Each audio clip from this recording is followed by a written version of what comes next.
Welcome to the Retire Right podcast with Larry Heller. You deserve complete financial advice. There's no acceptable alternative if you want a plan to live well and on your terms. Complete financial advice equals complete peace of mind. Now, let's get into this week's podcast episode. Hello and welcome to podcast number 5. Today we're going to be talking about pillar number 3 of the 4 pillars of your complete financial house with Larry. Larry, how are you doing today?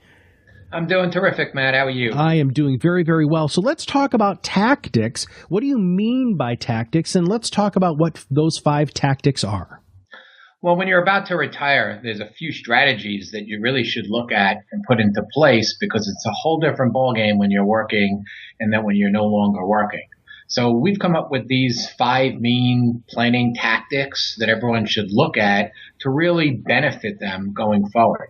Fantastic. All right. Well, there are many other financial advisors who talk about different tactics, but you have 5 specific ones here. Where do you start? Well, I mean, they're all kind of intertwined, okay, but I'll good. start. I can start with tax planning because all 5 of them have to be worked together. And, working with a financial planner or wealth advisor who works with a transition stage from pre-retiring into retiring really specialize in this and really should focus on a lot of these strategies. Well, I like that. And I like the fact that you say that they're all intertwined because other financial services professionals that I have run into in my life focus kind of only on one of these 5. So tell me how all of these work together and then let's break them down. Okay. So tax planning. When you stop working, there's a few different years where you may be in different income buckets, different income tax rates. So looking at that and maximizing your taxes is critical. And then I'll talk about one of the other tactics, which is investments. So where you're drawing your money down from in retirement, whether you're drawing them down from a non-qualified account or a qualified account, could save you thousands of dollars by doing proper tax planning. So those two are kind of interconnected. Social Security planning, and we'll talk a little bit more about this, when you take it, if you delay it to age 70, now you may not have any income for a few years, which helps in tax planning, which also helps in how you take your money out of which investments. And that's also all combined with cash flow management and bucket strategies and which accounts do you take it from. So they really are all interconnected, and one decision on if you take Social Security may impact your taxes, which may impact your investment allocation. So that's how they're all combined. So what I'm hearing you say is you need to work with somebody like you who has the education and experience in all of these areas, because if you don't, it can affect you negatively in any of these 5 areas. Absolutely. Being a CPA or an ex-CPA, knowing the tax rules is very important. And working with a financial planner, wealth advisor, they need to know what the taxes are because that's really, really critical. So, and then also coordinating that with an accountant. Okay, fantastic. Well, since you were a CPA, and let's dive into taxes first, if you don't mind. Okay, so this is real interesting, and really a lot of benefits could be had here. So let's just say you're retiring at mid-60s, 65 years old, and you've been earning money and paying your taxes, and you no longer have a salary here. So now, where are you going to receive your money from? Are you going to take it from Social Security? Are you going to take it from your investments? And then which investments? So there may be years now that you're in a lower tax bracket up until when you're age 70.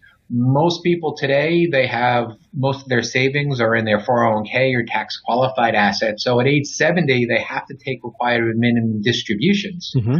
So we've got 5 years here where we can do a lot of good things. And for example, the first thing is we look at is the different buckets. From if you're married, the first 20,000 of income, you're in a 10% bracket. The next from 18 to 76, you're in a 15% bracket.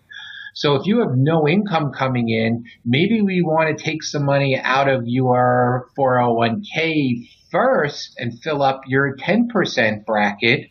or even fill up your 15% bracket, because when you're 70 and withdrawing from your required minimum distributions and getting your Social Security, whenever you take your Social Security, now you may be kicked up into a 25% or higher bracket. So we have to look at each year, year by year, and look at the incomes and see when we can fill in those brackets. And even if you don't need if you don't need the money, and one of the other strategies is converting some of that money into what's called a Roth IRA. Mm-hmm. So all these type of strategies come into play, and one of them is, when do I take the Social Security? We'll talk about Social Security a little bit more, but if you're delaying your Social Security until you're age 70, now you can really look at minimizing your taxes. And when you look at this growth over 5 years, it can be thousands of dollars. Huh. Well, this sounds really complicated, and maybe that's just my ignorance on all of this, but how do you keep track of all of this stuff? I'm kind of digressing here a little bit, but I think it's fascinating just how you explained how you're taking from different accounts and moving stuff from here to there. That does sound complicated, and it sounds like you need to have somebody with a lot of experience, because if some of those moves aren't made correctly, it can have really long-standing impact on everything: cash management, where your investment, where is your cash flow coming from, and even taxes and Social Security. Am I on ball there? Yeah, no, you're on, because even us, we use a financial planning software. So most people, when they retire, the first thing they're going to do is they're going to take their Social Security at normal retirement age, then they're going to spend down their non-qualified assets until they're age 70, and then they're going to start taking their required minimum distributions. So we have a financial planning software, and we can actually put in, when they take the Social Security, which buckets, which investments that we're drawing down on. And not only will it show us what their taxes are for a year by year from, let's say, 65 to 70, it also shows us how much they would have, at death or at 90 and 95. So the strategies that you're doing from 60 to 65, of 65 to 70, may have substantial impact later on in your overall net worth. And we can specifically, using this software, we can show clients how a change impacts their growth. Gotcha. Well, that's fantastic. So let's dive into Social Security planning a little bit more, because you've already been hinting towards some of the things that you can do. But let's talk about all of the different things that you can do. Okay. So, the first thing is, most people, when they get to normal retirement age Social Security, they're like, I'm going to take it. It's free money. It doesn't cost me anything. I've worked all my life putting in paycheck by paycheck, and they want to take their Social Security as soon as they can. And that, for many people, is not the best solution for a lot of different reasons. One, by delaying your Social Security, the government is giving you an 8% increase on your benefit, and that doesn't even include cost of living. So the benefit could grow substantially by delaying it from normal retirement age 66 to 67 all the way to age 70.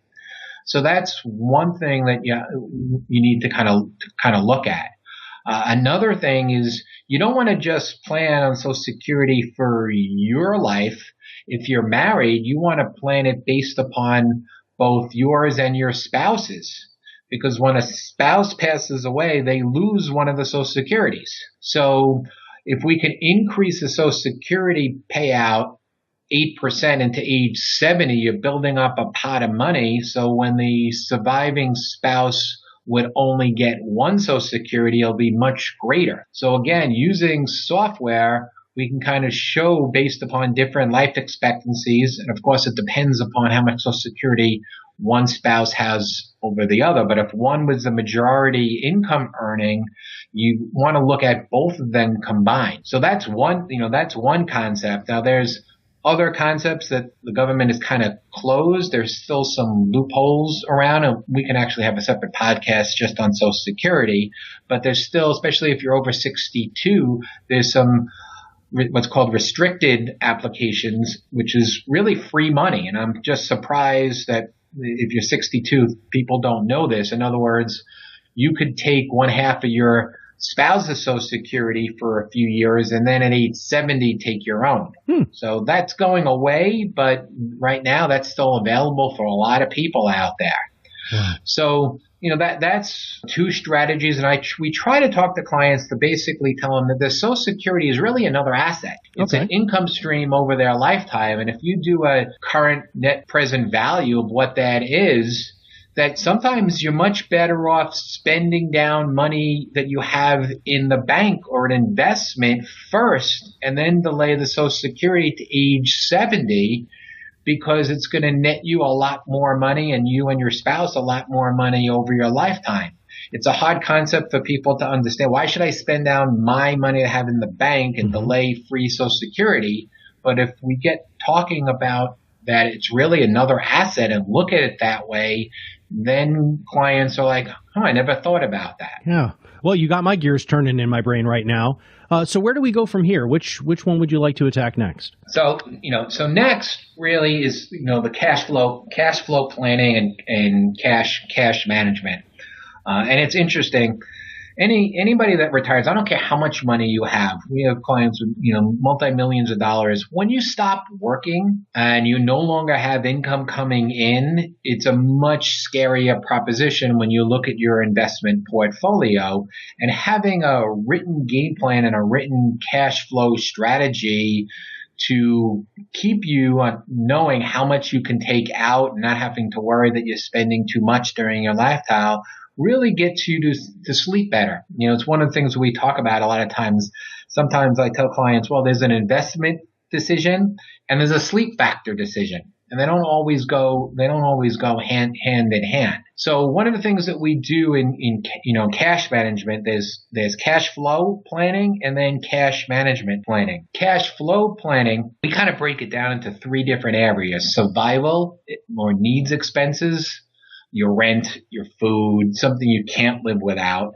Then your lifestyle expenses, which is your travel, your entertainment, things you can change if you wanted to. And then your legacy expenses, things you may want to eventually pass on to the next generation. And we try to match up your investments and your income to each one of these styles. So for example, your Social Security and your pension may be matched to your survival. So therefore, there's no real risk in not being able to meet your needs and your current needs if your Social Security and lucky enough to have a pension matches that. If there is not enough money there, then we have to look at in your investments and see, okay, what kind of return do we need to get from your investments to make sure that your survival expenses and your lifestyle expenses are taken care of. And if you're lucky enough to be able to do that, then any additional investments or growth assets could be considered a legacy expenses. And by, again, breaking these down, clients now say, I kind of see where it's going in a nice, easy fashion. And the other thing that we try to do is try to replicate what they were doing while they were working. If you have one big pot of money and each month you're taking out different amounts and then all of a sudden you don't know how much you're spending. Sure. So what we say is take your Social Security, that goes into one bank account, and then each month move a fixed amount into that bank account month by month. So if your expenses, for example, are $10,000 a month and your Social Security is $2,000 a month and you need $8,000, now you're moving that each month from one account to the other. And now at the end of the year, you kind of know exactly what you're spending without having to go through a detailed budget. If you're short 1 month and you have to go into your investments, then you just add that to your 12 movements of $8,000 to know what you're doing. And we find when it's kind of motivational, but once people kind of say, I'm moving this, they kind of live on that and they're comfortable with that, knowing each month X amount is going forward. Mm-hmm. Now, when you talk about cash, because you said cash flow planning and cash management kind of together here, but help me with cash management, because there are, again, different times where you're going to do different things and that you should have different, just like you were talking about with the accounts, right? How do you handle the long-term cash management, the short-term cash management? Can you break that down for us? Yeah, sure. So we look at a couple different things when we're looking at cash, and I always talk about what your expenses are. I mean, I don't even understand how investment advisors could put together an investment portfolio without knowing what a retiree's investment expenses are going to be. So we know if you're going to be invested in the stock market, there's going to be ups and downs. And in 2008, there were a lot of clients that had, who were very, very nervous. So what we do is we use our kind of a bucket strategy. So I'm going to go back to the example before, where if you have $8,000 a month is what you need to pull from your investments, you need to live on that $8,000. You can't take any risk with that $8,000. So that's roughly $100,000 a year, $96,000 a year. So if we know the stock market, when it goes down, historically has come back within 2 to 3 years, we tell clients that you should have somewhere between 2 and 3 years in either cash or very short-term bond fund. And then each month, the cash then gets transferred from one account into their checking account to pay their bills. So no matter what happens in any of their investments, they know that they can go 2 to 3 years without anything happening. They turn on the TV and they say, "Oh my God, the stock market's down 1,000 points." They get all nervous. So as long as you believe the stock market will recover over long periods of time, we just want to make sure that we're managing to the shorter period of time with the cash. So that's kind of our first bucket. We then actually look at a second bucket, which is what we call our 4 to 10 year bucket, which is one step above cash, which is really fixed income. And I'll go again in another podcast, go into more about the fixed income strategies. But in the 4 to 10 years, you can use bonds in here again to minimize your risk. And then your 10 plus years, there's where you can get into some equities. Because if you're retiring and you're in your mid 60s and retiring, you're planning on for another 30 plus years of life. And with interest rates as low as they are, you need to have some growth in equities. So this way, how do we manage the volatility of equities and meet their current needs and also make sure they sleep at night? So that's how we manage their short-term cash needs. Okay. A longer-term cash need may be, something for emergency funds or a specific goal. So it really depends upon the time horizon when they need their money as far as a longer-term cash goal. Gotcha. Wow. Okay. Well, I think you're saying that we're needing to do some more podcasts on some of these, because it sounds to me like you're scratching the surface of something so much deeper that we want to make sure that we dive into that deeper. But this is a really good overview so people get a better understanding of what these 4 pillars are and how this third pillar, tactics, really does play a big part. So the last one here, right, is you were just alluding to it, which is investment. So explain that tactic. Yeah, so putting together an investment portfolio before you're retired and after you're retired is very different. So once we figured out what their cash needs are and what their expenses needs are and how much money they need to generate from their investment portfolio, then you can go ahead and create the proper